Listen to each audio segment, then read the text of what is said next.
చెప్పండి ఒకసారి.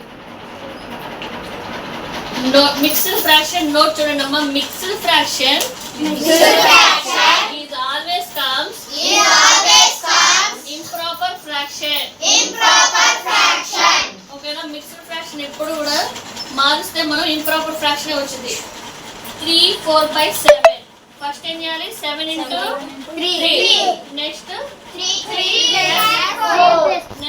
3 into 7 plus 4 by 7. Denominator లాగా రాసుకోవాలి. So 3 7 21 plus 4 by 7.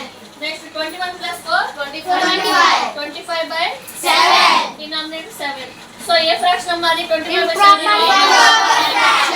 సో దీన్ని చెప్పండి మనం ఏం చేయాలి? ఫస్ట్ ఇలా రావాలి, ఇక్కడ నుండి రావాలి. 9 into 2 plus 5. Very good. by 9 denominator 9. Next 9 2 18 plus 5 by 9. 18 plus 5 ఎంతమ్మా? 23.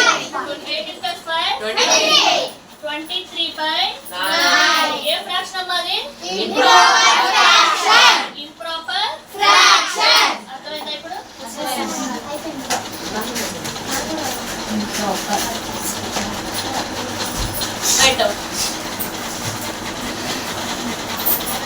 చాలా అర్థమైందని అనుకుంటున్నాను. ఓకేనా? ఇప్పుడు మన ఎడిషన్స్ చెప్తున్నావా?